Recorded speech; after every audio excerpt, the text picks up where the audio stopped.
अस्सलाम वालेकुम, मेरा नाम मोहम्मद गयूर और लेक्चर नंबर 13 है और लास्ट लेक्चर है इलेक्ट्रोस्टैटिक का।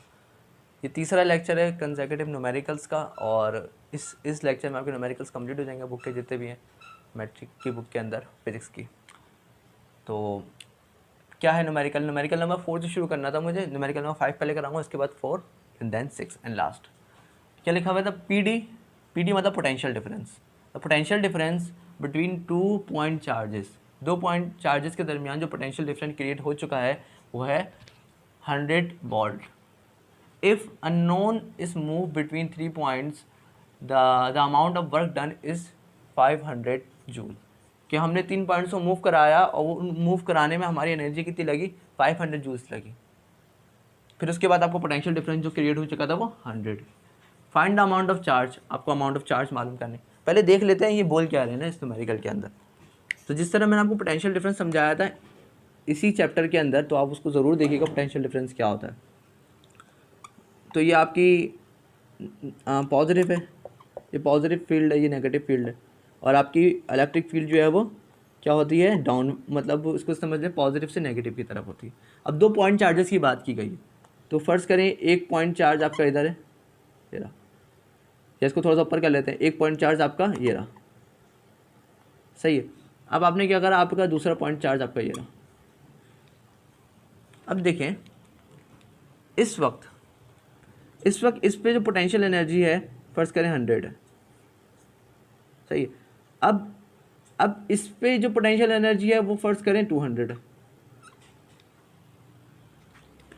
इस पे जो पोटेंशियल एनर्जी क्या, मतलब मैं इन दोनों चार्जेस को अगेंस्ट द फील्ड लेके जा रहा हूँ, तो इसके अंदर पोटेंशियल एनर्जी जमा होगी, इसके अंदर पोटेंशियल एनर्जी जमा होगी। पोटेंशियल डिफरेंस के हमने बहुत ब्रीफली डिस्कस करा कि पोटेंशियल एनर्जी किस तरह जमा होगी। तो फिलहाल न्यूमेरिकल के हिसाब से थोड़ा सा बता रहा हूँ कि ये दोनों चार्जेस अभी अपनी पॉइंट चार्जेस थे, दोनों पॉइंट चार्जेस अभी यहीं पे थे, ये पॉजिटिव चार्ज भी यहीं पे था अभी।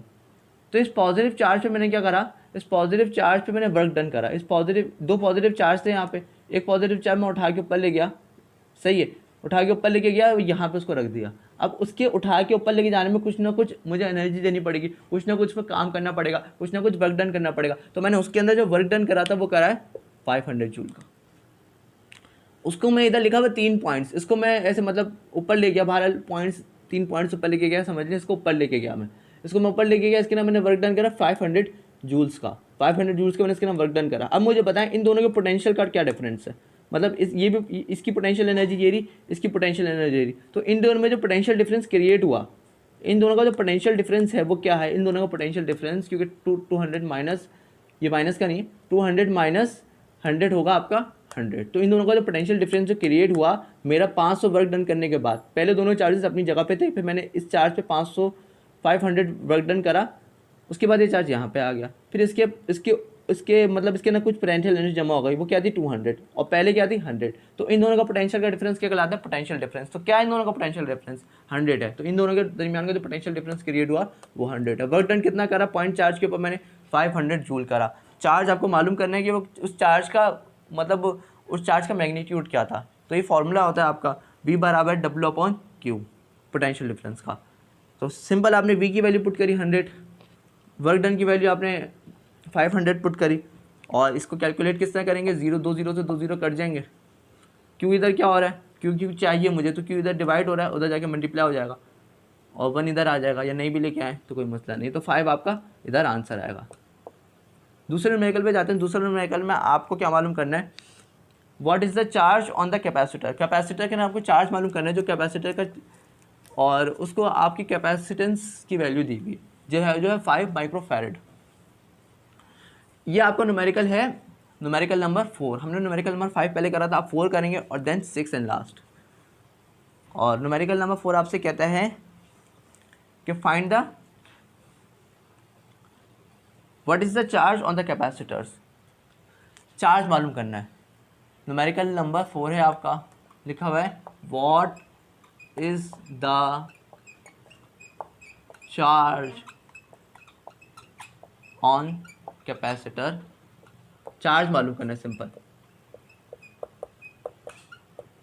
इफ कैपेसिटेंस कितनी दी हुई है? कैपेसिटेंस की वैल्यू आपको दी हुई होगी 4 माइक्रोकूलम, 4 माइक्रोफैरड।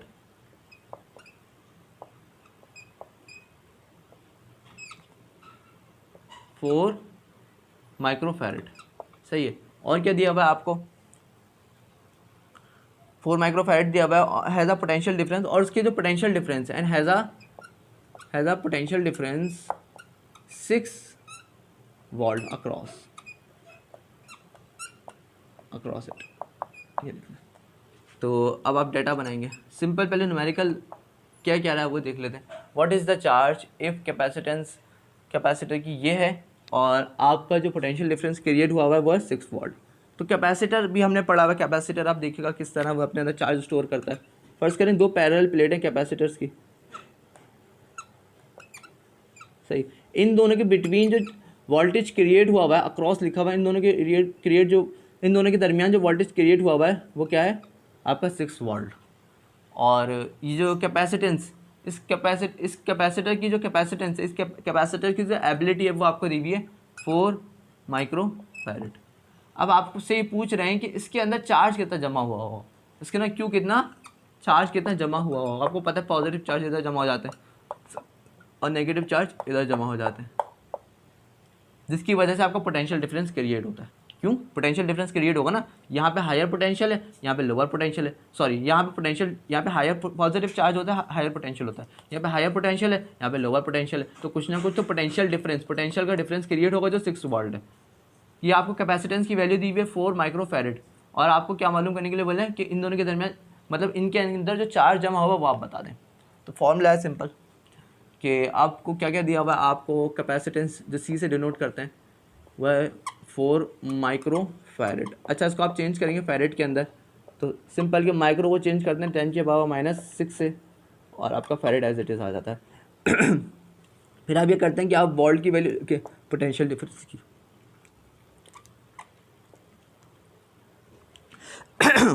फिर आप ये करते हैं कि आप क्या करें, आप क्यू की वैल्यू आपको मालूम करनी है। फॉर्मूला क्या होता है, Q equals to C V. Capacitors का फॉर्मूला होता है Q इजिकल्स टू सी और वी, ये आपका कैपेसिटर का फॉर्मूला होता है। अब क्या करें, आप सिर्फ सिंपल इस फॉर्मूले के अंदर वैल्यू पुट करें, बहुत आसान है, सिर्फ थोड़ा सा कॉन्सेप्ट समझना था कि ये फॉर्मूला हमसे न्यूमेरिकल हमसे क्या क्या रहा है।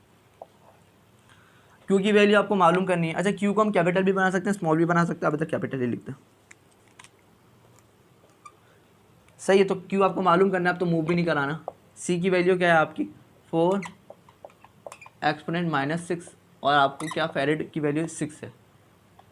तो मैंने जैसे कहा है कि जो नंबर्स होते हैं वो आपस में मल्टीप्लाई कर दें, नंबर्स को मल्टीप्लाई कर दें तो 24 आएगा, क्या आएगा 24 आएगा, और एक्सपोनेंट -6 इस तरह ही लिख दें। अब देखिए पॉइंट कहीं नहीं दिख रहा, तो जब पॉइंट कहीं नहीं दिख रहा होता तो पॉइंट एंड में होता है। अब कैलकुलेटर में लिखें 24 इजिकल्स टू दबाएं लिखने के बाद, तो आपको 24 लिखा हुआ है, उसके एंड में पॉइंट भी नज़र आ रहा होगा, तो जब पॉइंट कहीं भी नहीं होता तो एंड में होता है। तो अगर मैं चाहूँ कि पॉइंट को मैं 2 और 4 के दरमियान में ले आऊँ, तो मैं मुझे बताइए मैं किस तरह मूव करूँगा, राइट हैंड साइड की तरफ मूव करूँगा। तो जब राइट हैंड साइड की तरफ एक दफ़ा मूव करेंगे तो +1 आएगा, 2 दफ़ा करेंगे तो +2 आएगा।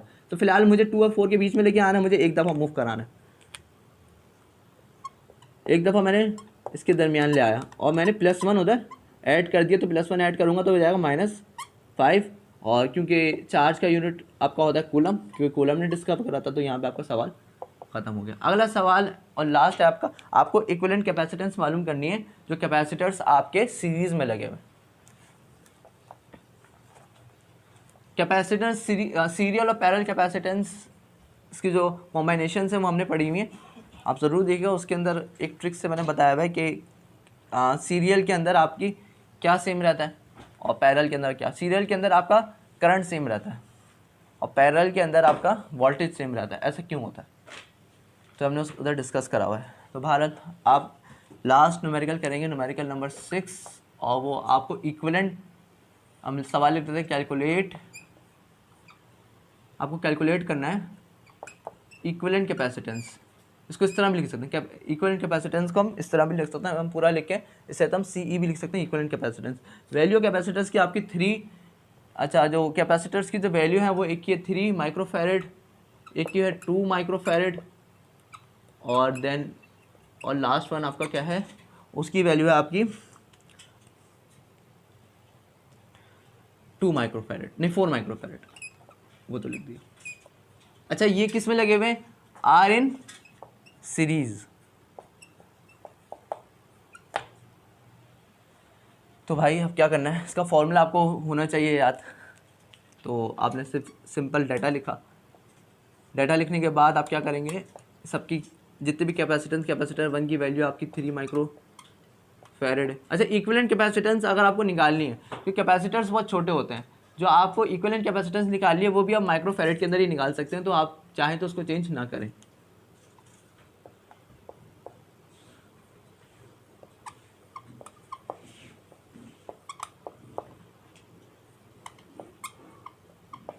आपको इक्विवेलेंट कैपेसिटेंस निकालनी है कि कैपेसिटर्स आपके सीरीज़ में लगे हुए थे।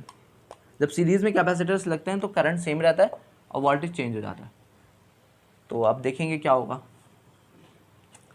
तो आपका फॉर्मूला ये होता है कि 1/CE मतलब इक्विवेलेंट कैपेसिटेंस बराबर है 1/C1 प्लस 1/C2 और देन 1/C3। तो आप क्या करेंगे, अब इधर एक एलसीएम होगा, तो 1 इधर, C1 की वैल्यू आपकी 3 है और C2 की वैल्यू आपकी 4 है और इसकी वैल्यू आपकी 2 है। तो इधर एलसीएम ले लें। एलसीएम के बहुत सारे तरीके हैं, ये तरीका देख लेते हैं, एलसीएम का आसान है, डाटा को मिटा देते हैं। अब ये 3 वाला एलसीएम है ना, तो इसको आप सिंपल एलसीएम को बच्चों वाला तरीका है कि आप इस तरह ही ले लें, 3, 4 और 2। तो आप 2 से करेंगे तो 3 तो एज इट इज़ ही रहेगा और यहाँ पे 2 आ जाएगा, यहाँ पे 1 आ जाएगा। फिर आप फिर से 2 से करेंगे क्योंकि छोटे से करते हैं, 3 एज इट इज़ आ जाएगा, यहाँ पे 1 आ जाएगा, यहाँ पे 1 आ जाएगा। फिर अब आपसे 3 से करेंगे तो यहाँ पे 1 आ जाएगा, यहाँ पे 1 आ जाएगा, यहाँ पे 1 आ जाएगा। तो जब सबको मल्टीप्लाई करेंगे तो 12 आ रहा है, तो आप सिंपल 12 लिखें सबसे नीचे, आपने 12 लिख दिया। उसके बाद आप ये करेंगे कि अभी आपका जो आंसर है ना 12 आया है, अब इस 12 को एक जगह करके लिखें और जितने भी प्रोडक्ट्स हैं, 3 प्रोडक्ट्स हैं, एक एक करके सबको उठाएं, इस तरह लिखें। फिर दूसरी वाली को उठाएं, 4 वाली को इस तरह लिखें, फिर आखिर वाली को आप इस तरह लिख दें। ये रफ वर्क का काम है सारा, उन्हें चाहे तो कैलकुलेटर में, कैलकुलेटर खैर साइंटिफिक अलाउ नहीं है तो कैलकुलेटर में नहीं कर सकते, डायरेक्ट कैलकुलेटर में हो जाता है। तो अब आप क्या करेंगे, इधर 1 आ गया, इधर 4 आ गया, इधर 1 आ गया, इधर 3 आ गया, इधर 1 आ गया, इधर 6 आ गया। तो अब आप ये देखें कि जब आपने 3 रखा था तो 4 बचा है, जब आपने 1/3 रखा था तो क्या आंसर आया 4। तो 1/3 की जगह क्या लिखेंगे आप, 4 लिख देंगे, सही है। अब आप ये देखेंगे जब आपने 1/4 रखा था तो क्या आया था, 3 आया था, तो आप क्या लिख देंगे, इधर 3 लिख देंगे। अब आप देखेंगे जब हमने 1/2 रखा था तो क्या आया था, 6 आया था, तो आप क्या लिख देंगे, इधर 6 लिख देंगे। सिंपल तरीका एलसीएम लेने का। और आपका ये क्या है, इक्विवेलेंट कैपेसिटेंस अपॉन के फॉर्म में, इसको मिटा दें।